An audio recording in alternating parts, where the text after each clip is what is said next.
Hey guys, welcome to today's daily premium newsletter for February 6th.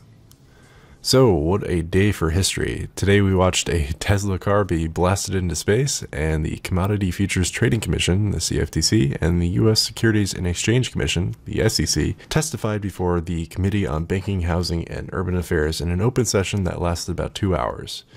The session was held to discuss the SEC and CFTC roles in blockchain, virtual currencies, and ICOs. While I'm not going to go into all the quotes that we have listed in our newsletter, I will highlight Giancarlo, the CFTC chairman's conclusion that shone a positive light on the sentiments of the two agencies and their plans for the future. As we saw with the development of the internet, we cannot put the technology genie back in the bottle. Virtual currencies mark a paradigm shift in how we think about payments, traditional finance processes, and engaging in economic activity. Ignoring these developments will not make them go away, nor is it a responsible regulatory response. So, what does this all mean? What are the implications here? Let's break it down. First, it's clear to us that the CFTC and SEC are working together towards a similar end, to allow innovation and stop imposition. The new cyber unit in the Division of Enforcement will be more assertive towards this end, and increasingly so in the future. The second point is that the main focus for their crosshairs is not DLT or distributed ledger technology, basically blockchain, and cryptocurrencies. It's ICOs that scam and defraud investors. As they make quite clear, the majority of ICOs are utility tokens and therefore securities. In a similar way, cryptocurrencies, such as Bitcoin and Ethereum, are not unquestionably currencies. As we discussed yesterday, the ire of these organizations will be focused on ICOs and exchanges who go against the established regulations. For ICOs, anti-money laundering and know your customer checks must be in place.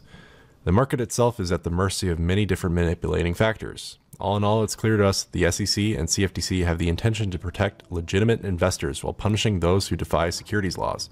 How they're actually going to go about doing that remains yet to be seen, but we believe this is a step in the right direction. Crypto needs to work with governments and not against them if there's to be a long-term horizon in the space.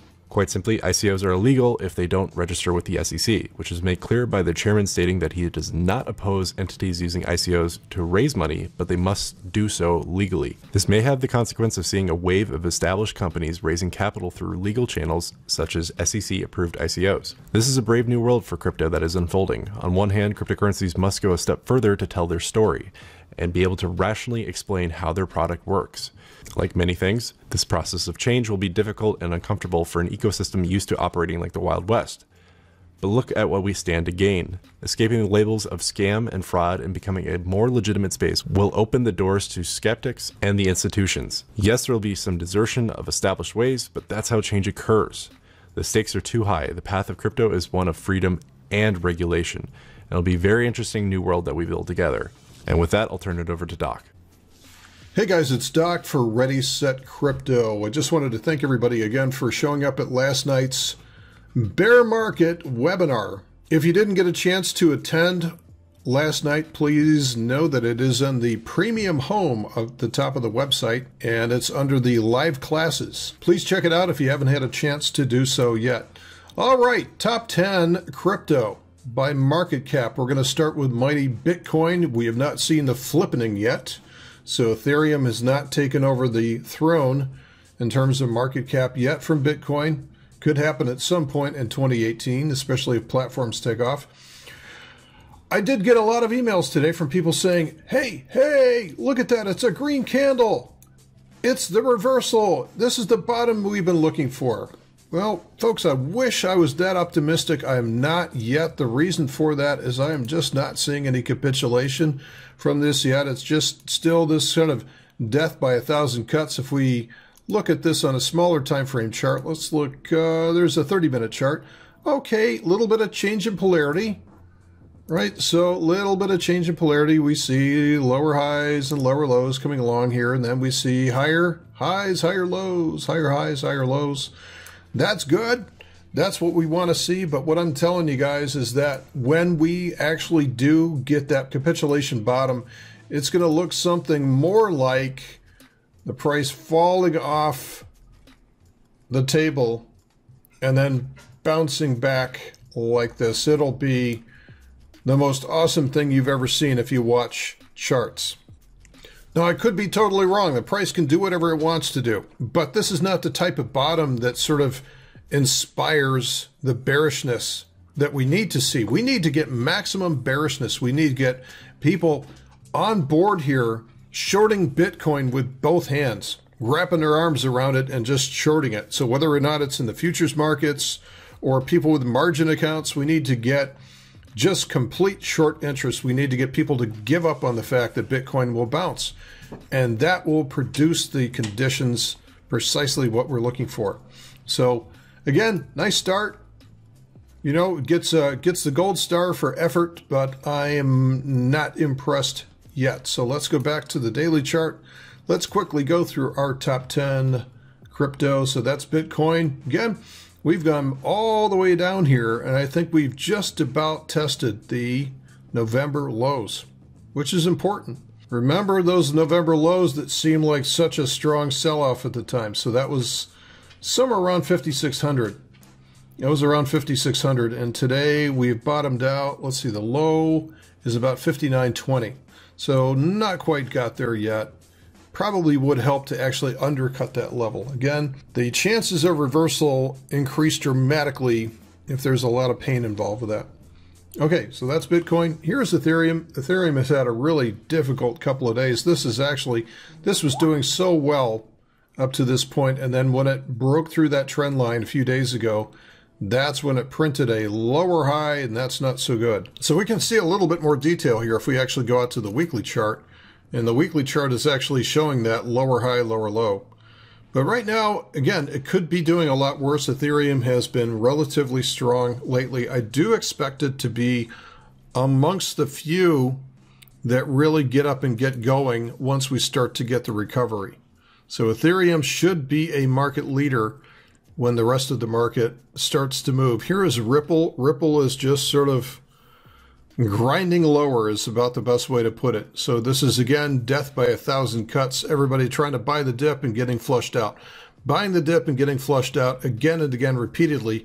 Only when people stop trying to buy the dip in Ripple will we see this finally get washed out and perhaps have a chance to restart. But this is not a pretty looking chart right now. Bitcoin Cash, and not much to say here. This looks kind of the same as Ethereum. Here is Cardano. Again, Cardano doesn't really have enough time under its belt to really put in some good patterns, so tough to look at that. Litecoin, again, not much to inspire anything. This is just a small channel working its way to the downside. A rare green candle today. But again, something that you may not know is that in a bear market, a true bear market, the majority of the candles are green. It's just that the red ones, when they truly show up, are usually very, very big. Right now, we're not really probing lower. We're just sort of grinding lower. This is not the type of price action that we want to see if we want to drill out a low. Here is NEO, and again, NEO was one of the strongest superstars that we had up until just a couple of days ago, and really has been very damaging to that. So this has got very similar pattern to Ethereum. Surprise, surprise. Okay, here's Stellar. And Stellar, I talked about Stellar about a week ago, and I said, okay, looking good because we saw a reversal here, higher high, higher low, looking good. Looks like it was going to launch. And then I said, uh-oh, bear flag. And bear flag is kind of a halfway house on the way down. So right now, the initial swing down, bear flag, and then who knows where this is going to end up. But right now, again, not great, looking the same as the rest of crypto. And then finally, for the top 10, we have EOS. Hard to come up with any kind of opinion on that. And NEM looks awful. Okay, so that's the top 10 of crypto. A lot of these charts look really terrible right now and could benefit from a great washout and start to see a constructive base built from there. A couple other coins that we want to look at here, and we're going to pay particular attention to these going forward just because of the fact that they have done really well and should do really well once the market recovers. And of course, Walton Chain probably leads that list. So after that big coupled handle breakout, right now it's consolidating. And this is the type of move that I want to see. This is what I look for on the CHOP index. A lot of energy here. Range contraction leads to range expansion. And so we've gotten into range contraction again. This, I guess you could call this a bull flag. It's kind of sloppy. It's not exactly what I'd like to see from it, but it nonetheless is still a flag pattern, and descending patterns should break to the upside. What I don't want to see is the price really drop out of the bottom of this channel. I'd like to see it stay within this channel until it's ready to break out. But this is a good sign that it's got energy and it's staying tough with the rest of the market selling off. Nice move today for Walton Chain. Omisago is another one. It doesn't look tremendously good. Nice candle today, nice start, but again, I'm still not that impressed. And I'll finish out today's look here with Icon. So again, Icon, one of those platforms. Nice day today, but this only looks like it's recovering. Strong move lower. It looks like it's recovering to form another lower high rollover and form a more complex low. So we still haven't seen our capitulation. We still have not seen any kind of catalyst that's just going to push this market around. Until that time, until we do see the washout, it's going to be a continued death by 1,000 cuts. Hopes are going to be dashed on every green candle which gets sold into. Again, until people quit trying to buy the dip with weak hands, this is going to continue until the Band-Aid is ripped off. That's it for today's report. Thanks for listening, folks. We'll see you tomorrow. Bitcoin, or are these as currently being traded, are they a commodity, or are they a security, or are they both? What's so as currently being traded, are they is Bitcoin, or are these as currently being traded, are they a commodity, or are they a security, or are they both? What's so challenging about Bitcoin is it has characteristics of multiple different things. One of the phrases that's often used is that Bitcoin is a medium of exchange, a store of value, or a means of account. Well, those three things have different connotations to them. If it's a medium of exchange, then it's like a currency-like instrument. And yet, as we've seen, a number of means of exchanges have been closed to Bitcoin. There was recently a Bitcoin conference that stopped accepting Bitcoin for registrants because they couldn't process the payments. So, but yet it's still spoken of as perhaps a means of account. And in that case, it has implications from the Fed and currency. From our point of view, when it's used as a store of value, then it's very much like an asset, like a commodity. And in fact, what we hear a lot of is people buying and holding. If you go on to the Twitter universe, you'll see a phrase HODL, which means hold on for dear life. And the thinking is that they buy it and hold it. In fact, I mentioned in my opening remarks my 30-year-old niece who bought Bitcoin years ago, and she's an HODL. She says, I'm going to own it. I don't know what's going to come of it, but I want to hang on to it. And she's not a fraudster or a manipulator. She's just a kid and believes in it. And I was fascinated talking to her.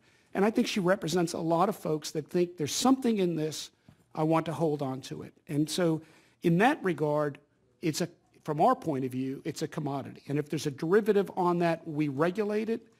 The problem is, in the cash market, we don't have regulatory authority. It means we can't set the standards. But what we will do, and we are doing, is looking for fraud and manipulation. And we intend to be very aggressive, if nothing else, so that people like my niece can have some security that there's not fraudsters and manipulators out there, and there are far too many of them. Is Bitcoin, or